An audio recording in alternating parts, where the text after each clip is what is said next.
Yepes comparte un diálogo con el invitado.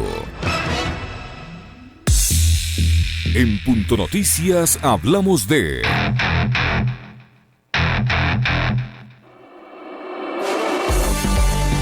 Se esperaba que el ex vicepresidente Jorge Glass, mediante videoconferencia desde el Centro de Rehabilitación Social de Cotopaxi en La Tacunga, sea el primer testigo que llame su abogado Harrison Salcedo para probar la teoría de que no recibió dinero público o privado para el beneficio ilícito de un contrato o adjudicación de obra. La diligencia prevista para este lunes 2 de marzo de 2020 se vio suspendida por la muerte de la madre del juez ponente Iván León. Glass es parte de una lista de más de 50 personas entre testigos y peritos que Salcedo ha convocado.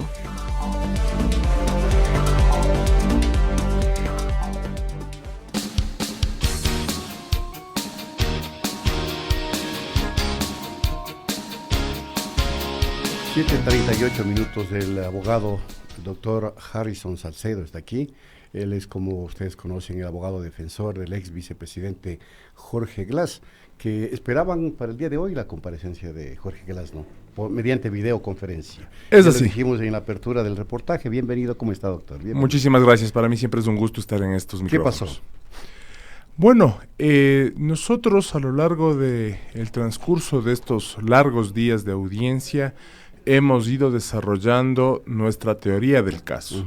Nuestra teoría del caso se basa en que jamás Fiscalía iba a poder probar cómo, cuándo, dónde, con quién Jorge Glass de alguna forma pudo haber tenido algún tipo de participación en el delito de cohecho que se le está imputando. Esto quiere decir que, de acuerdo con la teoría de Fiscalía, se debía demostrar en dónde Jorge Glass, de manos de quién Jorge Glass, recibió dinero Jorge Glass para hacer o beneficiarse de qué obra en la que haya tenido injerencia Jorge Glass para adjudicar a un tercero en favor o en beneficio de intercambio por el dinero recibido. Entonces, para esto comenzamos un desfile probatorio por parte de Fiscalía que tuvo un orden cronológico en función del escrito de prueba que ella misma presentó. Es decir, comenzaron a evacuarse principalmente todos los testimonios de los peritos expertos, supuestamente. Es de ahí donde tuvimos los dos primeros fuertes de la defensa de Jorge Glass, y esto fue el análisis realizado al perito que hizo la extracción de los supuestos archivos verdes, archivos verde Victoria y Final, que estaban supuestamente en la computadora de Laura Terán de la Corte Constitucional. La primera pregunta que un abogado debe hacer en este sentido es, bueno, usted dice aquí que es experto, acredítese como tal. Y resulta que el señor perito, experto en informática forense, es ingeniero electrónico. Es decir, no es ningún experto. No es forense. como se llama un ingeniero en sistemas. No es un ingeniero en desarrollo de software. No es un ingeniero en algún área afín al tema computacional. Ya. Porque nos están diciendo que poco más al estilo de las películas norteamericanas, alguien vino y sacó extracción de un disco duro, o sea, un hacker, pues una persona de esas que sabe, pero demasiado. Más bien, con mis asesores tecnológicos comenzamos a hacer una serie de preguntas sobre las cuales el perito no podía ni contestar. Me tocó explicarle de lo que le estaba hablando, y cuando le expliqué de lo que le estaba hablando, no tuvo otra cosa más que hacer que referir que en efecto no era el 100% de la información recuperada, que la forma en la que ellos copiaron es un software de lo más barato, no es de uso criminológico de materia estatal como debe ser, un software de esa naturaleza. Y segundo, que no hay fiabilidad en la temporalidad de los archivos y que cualquiera pudo haberlos manipulado desde el punto en el que ellos fueron a recoger la información o antes. Esto quiere decir que no hay garantía. Y ahora, esto en contraposición con lo presentado por la defensa de Rafael Correa, que es un peritaje internacional de carácter científico, de que fue hackeado. Que ahora sí se determina que los últimos archivos fueron hechos en el 2018. Es decir, se fraguaron, como siempre se ha dicho, estos archivos para ponerlos en una computadora y de ahí sacar y decir esto era lo que había de la supuesta banda criminal organizada. Sí, primer punto. Segunda debacle, como se llama, de la prueba pericial. Viene la perito criminóloga. También no es experta, ¿o Y sí? nuevamente le pregunto, a ver, primerito, porque estos de acreditación nos enseñaron desde el primer semestre de la universidad. Si viene un perito a decirte que es perito y es experto, confírmalo. La señora es licenciada en educación, con todo el respeto que se merecen los licenciados de educación. Pero si yo vengo a decir que soy experto en criminología, la ley le obligaba a ser al menos psicóloga o psiquiatra. Ujú. Cuando le preguntas, bueno, ¿y cómo llegaste a la deducción si ni siquiera le entrevistaste a Jorge Glass? Dices que yo me guié en el cuadro de Laura Terán.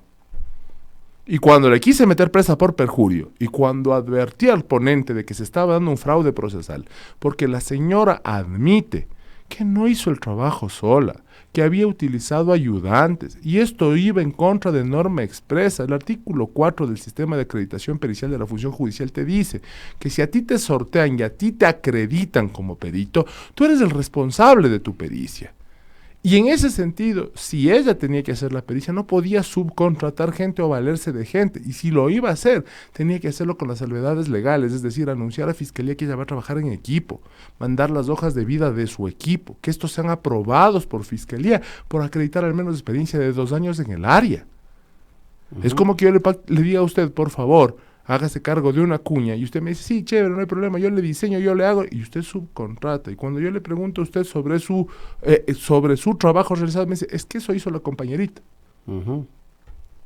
Ahí es donde por sentido común, por lógica, se pierde la identidad del peritaje, la esencia del peritaje. No hay acreditación profesional. Entonces, y estos eran los dos fuertes, lo máximo de Fiscalía, porque yo con cohecho no puedo probar con testigos. Yo tengo que probar con pruebas directas, fehacientes, técnicas. Y eso no ha podido hacer la Fiscalía. Después de esos 2 encontronazos serios que hubo con las defensas, pues simplemente en un anuncio de Fiscalía se prescinde de más de 95 testigos. Alguien hacía las cuentas alguien como se llama hacía cuentas, decían que prescindió Fiscalía del 73% de su prueba. Ajá. Y si esta prueba se iba desarrollando en orden cronológico, no es que Fiscalía cogió y dijo, a ver, para el reconocimiento del lugar de los hechos no vamos a llamar a 5, sino solo a 1. De los peritajes informáticos no vamos a llamar a 4, vamos a llamar a 1. O sea, no es que hizo un sistema de optimización para decir no voy a ser redundante, ya con lo que dijeron ellos yo ya gano el juicio. No. Para mi criterio, esto es una opinión muy personal, solo pudieron haber 2 factores que han influenciado de tal forma a Fiscalía para que prescinda de tantos testigos. El primero y más evidente, le dio miedo de que si sus peritos fuertes se cayeron, capaz que si seguíamos indagando, salía alguna otra cosa más grave y ahora sí van a haber detenidos por perjurio. La segunda teoría mía es, se dieron cuenta que se les venía a puertas la caducidad de la prisión preventiva de Jorge Glass y alguien debió llamar a rogar de que ya se acorte el proceso. Ajá. Y por eso prescindieron de un montón de testigos que sabían que técnicamente iban a hacer al menos otros 5 o 6 días de audiencia. Porque nosotros teníamos presupuestado 1 mes de audiencia con la cantidad de testigos de Fiscalía. ¿Y cuál de las 2 versiones cree que ustedes...? No sé, yo me reservo todavía el derecho de sumario. Yo voy a pensar que son las 2 en combinación. En combinación. Así es. Entonces, el otro elemento adicional que yo tengo acá es, bueno, de lo dicho hasta la presente fecha, ¿qué es lo que ha podido probar Fiscalía? Si ya se le cayó incluso el tema de que, por ejemplo, el famoso sobre con dinero que se le había entregado a Alexis Mera ha sido CDs, flash memories y otras cosas más. Confirmado y recontra que confirmado. Entonces, bueno, van dándose una serie de incongruencias procesales que no acreditan los fines fácticos jurídicos que debe acreditar Fiscalía. Ahora, ¿ustedes van a insistir en la presencia de estas 50 personas? Ahora, ¿cuál es el asunto aquí? Si para mí Fiscalía está omitiendo o Fiscalía me está tratando de acortar los tiempos, yo en ejercicio de mi defensa estoy obligado y tengo todo el derecho de probar en cambio mi teoría de defensa. Y si para eso tengo que hacer desfilar, y como lo he hecho a través de la fuerza pública y meterles presos a todos hasta que vengan y declaren, pues así lo haré. Así está ordenado, se tenía previsto. Ese es el debido proceso. Por supuesto, se tenía iniciado. Ahí me dice, ay, qué cansón, doctor, ¿por qué no nos deja salir rápido de esta audiencia? Porque esta audiencia se define en la vida de 21 personas. Tal vez a ellos no lo sientan o no lo consideren con la gravedad del caso porque no están detenidos, pero el mío está detenido. Y si le llega a caer otra sentencia adicional de manera injusta, cada vez se vuelve más enervada la situación jurídica de él y no lo voy a permitir. Y yo tengo que traer acá porque el fin del sistema procesal, y en eso quiero que entendamos algo, ni fiscalía ni los jueces deben acortar el proceso, no por conveniencias de una caducidad de prisión preventiva, porque ese daño ya hecho está. Se les advirtió desde un principio que no había la necesidad de que Jorge Glas esté detenido.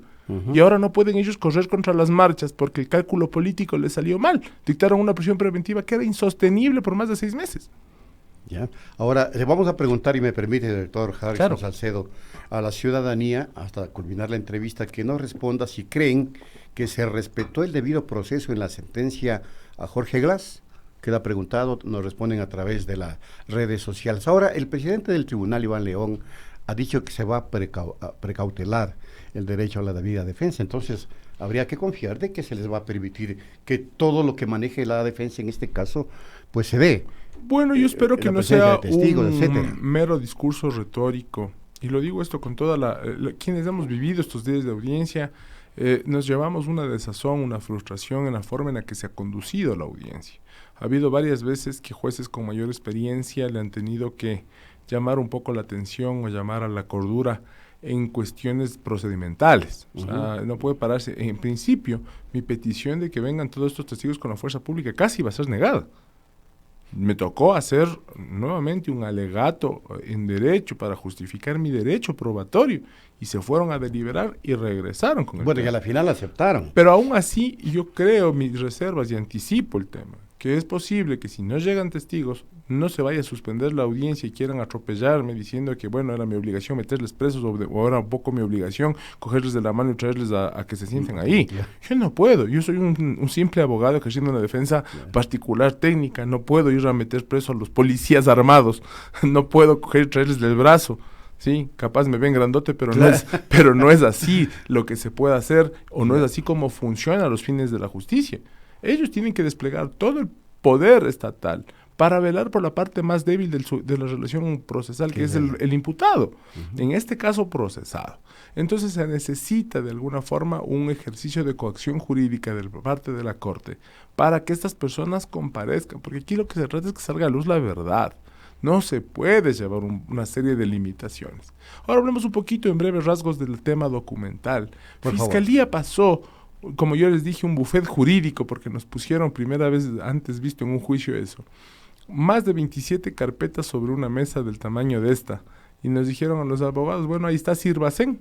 Lo que puedan leer, lo que puedan objetar, estos son los documentos con los que vamos a hacer prueba documental. Yo soy un hombre minucioso y dentro de esa minucia comenzamos a sacar una serie de cosas.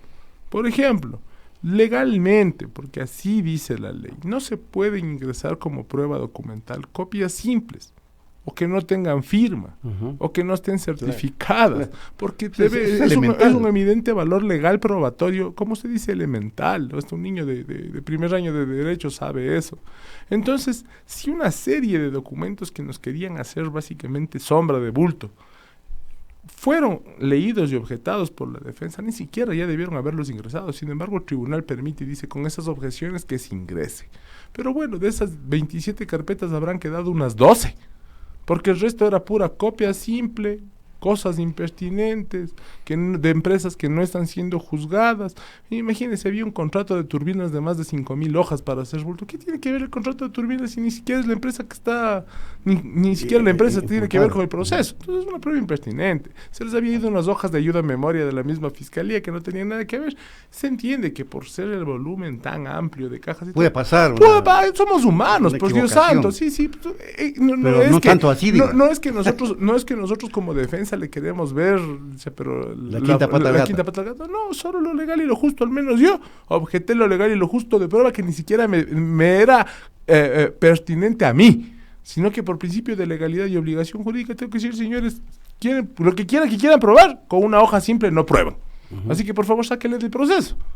La ayuda de memoria de la fiscal no es parte de la prueba documental, no está anunciada, llévese. Entendemos que pudo haber sido un lapsus. Y así, una serie de documentos.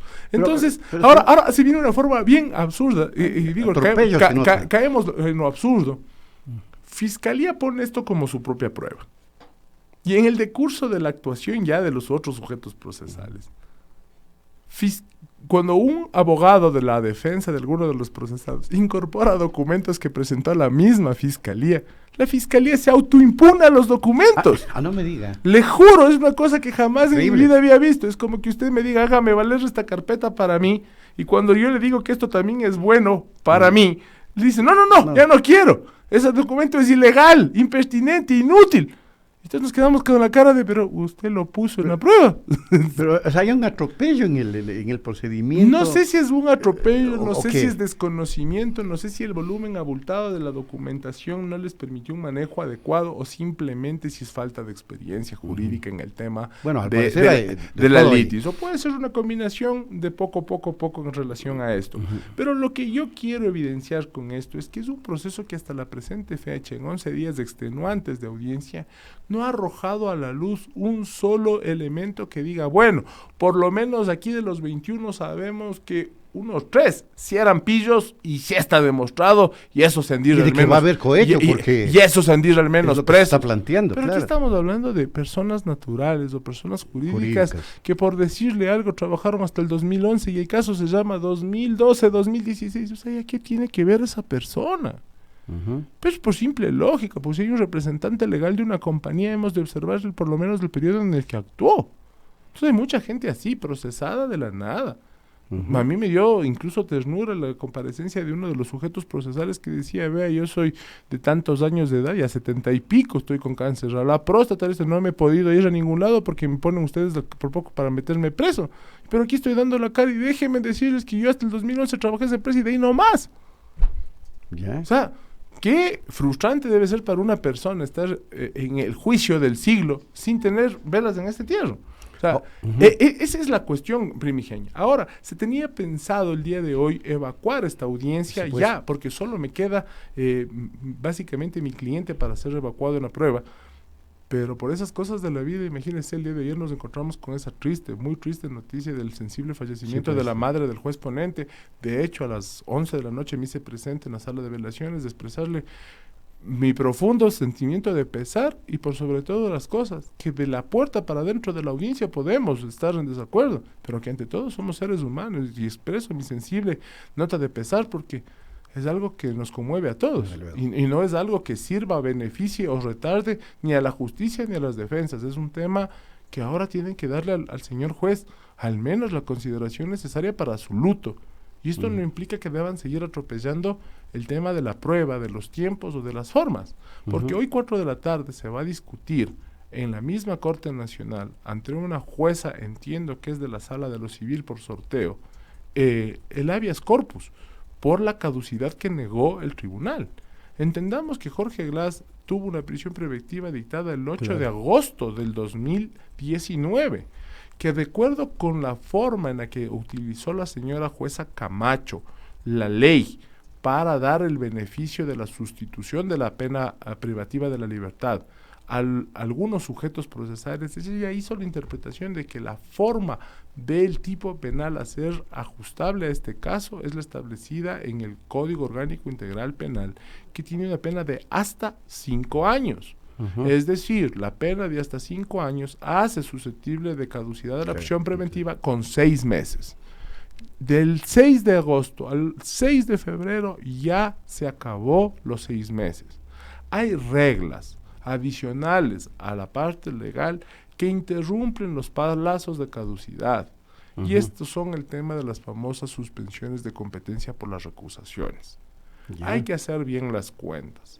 Si ellos quieren forzar la ley al punto de seguir buscando recovecos para no dar lo que corresponde a Jorge Glass, que es la caducidad de la prisión preventiva en este punto, la fecha tope para ellos era el 26 de febrero. Que se agotó ya. Que ya se agotó. Estamos 2 de marzo. Ahora entiendo, quieren hacer extensiva y arrastrar lo que más se puede y quieren inventar que tenían hasta el 6 de marzo. O que tienen hasta el 6 de marzo. Este fin de semana. Y yo me enteré, y estas son cosas que cuando el río suena piedras traen, que hay una desesperación en la corte por sacar la sentencia hasta el 5. Esto fue hasta el día sábado. Con el sensible fallecimiento de la señora madre del señor juez, no sé si esos cálculos políticos se mantengan, porque son políticos. Sin duda. Si la desesperación es llegar al 5 para que el 6 no se haga efectiva, ahí sí estamos hablando de un atropello al debido proceso, porque 56 testigos no van a poder ser evacuados en un solo día. Por más que nos demoremos 15 minutos por testigo. Por cada testigo. Hagan cuentas. La declaración de Jorge Glass, que serán un par de horas, más las alegaciones de las defensas que ahora se nos dice que tienen que hablar después de 12 días de audiencia, máximo 30 minutos, cuando en principio solo para el alegato de apertura se dieron 30 minutos. Y por praxis jurídica, los alegatos de clausura casi siempre son el doble de los alegatos de apertura. Ahora, pero de todas maneras ha sido medio simplificado el proceso, ¿no? Porque, totalmente. 11º día se cumplió el viernes. Totalmente. Ustedes tenían un cálculo de un mes, ¿no? Por pero supuesto. Ha sido acelerado. A todas proceso. luces del bien llamado juicio del siglo debió durar pues al menos unos 30 días. ¿Y cómo mismo le llama usted? ¿Soborno o bochorno? Porque Yo- ahora todo yo- el mundo le llama caso bochorno. Yo digo que es un caso bochorno por lo penoso de algunas situaciones jurídicas que se han ido interpretando y que se han ido dando. No por el actuar, como digo, de los sujetos procesales, sino porque un caso sin sustento jurídico. Y lo dicen detractores, pero y creo que los detractores de los mismos Sí, correístas he podido leer. hablan más feo de lo que está Sí, he pasando que podido los leer en las propios redes abogados que defendemos el caso. Así mismo es, así mismo Entonces, es. yo creo que con un sesgo de objetividad, que hay que tenerlo en este tipo de cosas, y un poco de mesura, porque yo puedo tener una posición, y eso que la mía no es política, la mía es estrictamente jurídica, pero mi posición estrictamente jurídica me obliga a darme cuenta que no es un caso bien llevado, que no se puede pretender ganar un caso por un volumen de cajas, porque si fuera así, yo mañana pido prueba documental nueva y traigo el doble de cajas de lo que tiene Fiscalía y yo gano por volumen. No es póker para decir lo tuyo y 20 más, 20 cajas más. No, ese es el asunto. Por el tiempo. ¿Qué peso específico va a tener o ya dejó de tener lo presentado por el abogado de Rafael Correa? Porque al parecer no le pararon bola. A ver, Esto de que fue toda una trama montada. Pienso que se cuida mucho por parte de la Corte Nacional cuando debería ser al contrario. Se cuida mucho a los intereses de Fiscalía. Le trataran a Fiscalía como que fuera el sujeto débil de la relación y no es así, pues el indubius pro reo, no pro Fiscalía. Y de alguna manera como que hemos tergiversado este principio universal de derecho de hacerlo más favorable para la persona procesada. El fin de nuestra justicia, de nuestros sistemas procesales, de acuerdo con la Constitución en su artículo 169, es justamente la realización de la justicia. Y si yo comienzo a tapar el sol con un dedo, si yo comienzo a limitar a las defensas para que practiquen, o sea, discúlpeme, pero si yo me paro ante un juez, en este caso son 3, de Corte Nacional, y les digo, aquí tengo la prueba plena de que todo esto es un circo armado, un fraude procesal. A mí me interesaría conocer si lo que está diciendo el abogado es una falsa imputación gravísima Es gravísimo o es lo que la le señala. verdad del cometimiento de un delito de Estado. Y lo mínimo que yo Sería debería tremendo. hacer es, a ver, preste para ver. Entonces, si eso no se está dando, ¿sí? Eso no se está dando. Tal vez, y puede haber, como vuelvo y repito, así como nosotros entendemos que Fiscalía falla en ciertos procedimientos, puede ser que el abogado de Correa no haya presentado de forma adecuada la exposición de prueba nueva. Pero si yo tengo que darle la mano... Pero semejante denuncia. Pero si yo tengo que darle la mano gravísima. y en mi turno hacer lo que me están diciendo que él debía hacer y pedirla yo, lo voy a hacer. Lo voy a hacer por el Correspondería, simple... ¿no? Claro, lo voy a hacer por el único simple hecho que soy el único que queda. Y si en mis manos está solicitar prueba adicional como la del CNE, que dijeron que usted tenía que haber traído, y yo entiendo la lógica, a ver, el criterio de estándar de prueba 9 a nivel de coste es decirle, a ver, señor juez, yo creo que tengo esta nueva prueba, si usted me autoriza la pongo en su conocimiento. Entonces no puedes decirle usted ahora que venga trayendo impreso, porque si yo no le autorizo, ¿cómo voy a saber? Y como dijo Fausto, ¿cómo les voy a traer acá que comparezcan los señores vocales del CNE? Somos solo defensas. O sea, no importa a quién representamos. Al contrario a lo que pueda pensar la gente, a veces ni tenemos plata para poder gestionar ciertas copias o ciertas cosas. Pero si de eso se trata, la justicia tiene que suplir. El juez tiene que decir, sí, me interesa que vengan para conocer la verdad. Ya. Porque si hasta ahora no hemos podido hablar de sobornos, y lo que sí hemos hablado es de aportaciones de campaña a lo mejor no registradas, le dejamos en la cancha del campo electoral al tema.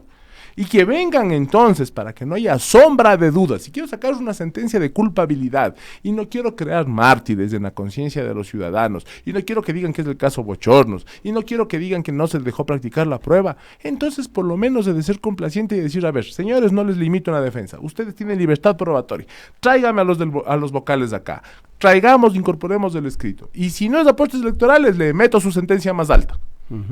O le mando como abogado a observar la conducta porque por último nos ha hecho perder el tiempo. Está claro. Pero que se haga. O sea, lo que yo no entiendo, no concibo, es cómo si alguien me alega que existe una salida procesal para entender la verdad, esta sea ignorada.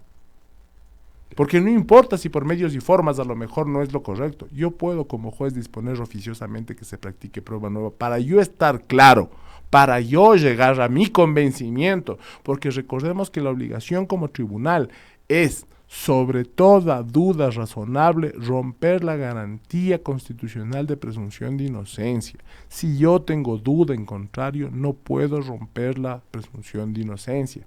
Y si no me dejan trabajar pruebas, y si esta prueba nueva puede ser vital, y les digo que es vital para establecer que hay un tema de inocencia, no me puedo quedar con la duda y debo dar paso. Muy bien, gracias al abogado Harrison Salcedo, quien es el defensor de Jorge Glass, que por cierto debe comparecer, ¿cuándo? Mañana, ¿no? Mañana. A ver, ahora va a yo ser ahorita corro a la corte. Ajá. Como no hay notificación formal. Pero hoy será una audiencia de habeas corpus también. Exactamente. Ajá. Como no hay notificación formal por lo sucedido, hemos de hacer acto de presencia, presentarnos en la corte y esperar que se nos diga o se nos notifique en legal y debida forma que en efecto pues va a haber un diferimiento de la audiencia cuando se va a volver a reinstalar. Sin embargo, de aquello en el tema de garantías constitucionales que estaba prevista la audiencia de habeas corpus para hoy a las 4 de la tarde, también tenemos que estar presentes. Esa es una audiencia que muy seguramente sí se va a desarrollar porque la garantía constitucional no espera. Y entendería que en todo caso el juez ponente estaría excusado de comparecer, sus otros compañeros podrían representarle fácilmente, porque es una decisión que no les compete formalmente a ellos. O sea, a mí me obliga la ley presentarla y para que los que sean convocados a esta audiencia sean nuestros jueces. Pero realmente, si tenemos que indilgar responsabilidad del manejo del tiempo y del manejo procesal, aquí la responsabilidad va a recaer sobre dos sujetos procesales. Primero, la señora jueza Camacho, y segundo, sobre la doctora Diana Salazar, fiscal. Porque fueron ellos quienes con sus actos procesales pidieron la prisión preventiva, fueron ellos con sus actos procesales quienes dilataron de forma innecesaria el proceso, ¿sí? Y esos 6 meses pues quedaron cortos. Correcto. Muchas gracias nuevamente a Harrison Salcedo. Nos han contestado a la pregunta, ¿cree usted que se respetó el debido proceso en la sentencia a Jorge Glass? Sí, el 2%, no el 98%. Ojalá Dios les oiga y los jueces tengan el mismo criterio. Aquí terminamos la presente entrevista, hacemos la pausa y luego vamos a hablar del coronavirus, que tiene en pánico mucha gente. Volvemos.